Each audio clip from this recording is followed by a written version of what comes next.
Hello, and welcome to this special spotlight here on Red River Radio. My name is Kiara Levine, and I'm sitting here with a very special guest who happened to pop in on his bike ride across America. Why don't you tell us about yourself? My name is Michael J. Buxton. I'm from Rutland, Vermont.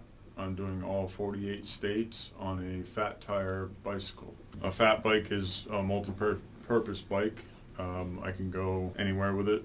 I can travel on mountains, dirt trails, sand. If I let out 50% of the air in the tires, I float right over the sand like nothing. Same with mud.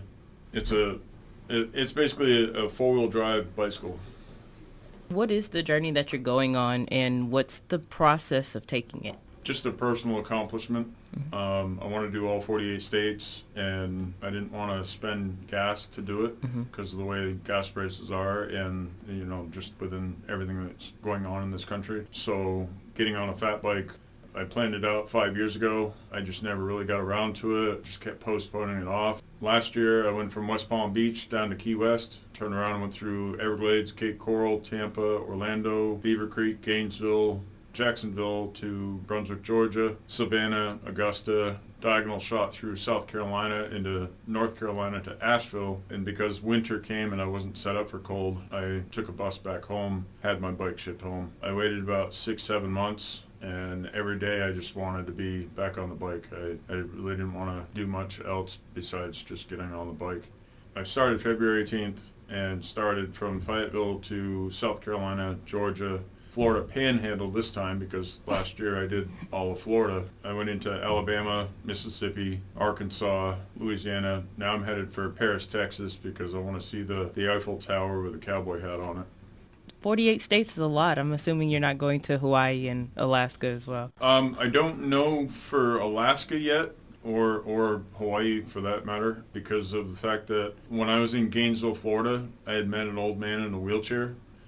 And he claims he had owned a gold mine in Alaska, and he said that if I make it to the Washington Pier to reach out to him, and he'll pay for my ship ticket to go from Washington Pier to Alaska, so that I would have 49 states in and not 48, and then he'll pay for the return ticket back home. Oh, that's nice. To Washington. So when do you have like a finish date in your head? Like I don't. No? I don't. Well, if it takes a year, it takes a year. If it takes 3 years, it takes 3 years.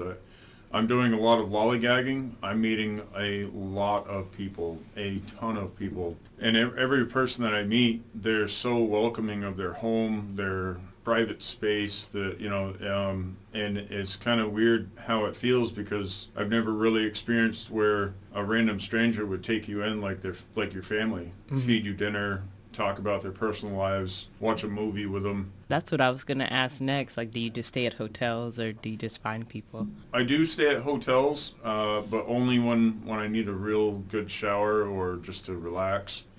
But mostly it's living in a tent. Okay. Are you doing this for anything other than just personal fun? Like, no. Is it a spiritual journey at all? Or? It is. Okay. It is. I'm truly finding myself. I'm 40 years of age, and I've lived in Vermont most of my life, and I've never been out west, so I figured this would be the great way to really see what America has to offer. Has there ever been a time where you just wanted to give up? And if so, during that time, how do you keep your perseverance? Yeah, coming back from Key West, because I had all headwinds going down, which was an absolute nightmare. It made that 7-mile bridge like 20-mile bridge because it was like 25, 30-mile-per-hour winds. Is that going against you? Yeah. Oh. Yeah. So coming back, I had tailwinds, and the 7-mile bridge, I was like, whoa, we're already over that? Wow, I'm just blown away that it went that fast. When I went down to Key West is where I kind of like thought, maybe I should just pack the bike up. Should I do this? Should I continue on? Blah, blah, blah. But after coming back and going across the 7-mile bridge and realizing that it was so much faster, I stuck to it. I've enjoyed it ever since. There are times where I get in moods and I think, oh man, but for me, I don't really want to do anything else. Like yeah. Well, cool beans. That's really cool. I think it's interesting that you are doing this, having this experience, because I feel like if it were me, I probably wouldn't be able to make it down the street and back. But is there anything else that you want to add that I didn't ask? I've got social media. I've got website, fatbikeamerica.com. I've got Instagram, fatbikeamerica. Facebook is the same, Fatbike America. And I'm just doing this just to find myself and to see what this great, beautiful country of ours really has to offer, both myself and just everything in general. All right. Well, thank you so much, Michael, for stopping by and including us in on your journey. It was a pleasure meeting and speaking with you. And for our listeners to stay involved through his endeavors on this journey, visit his website, as he just said, at fatbike, FATBIKE, America.com. For Red River Radio, I'm Kiara Levine.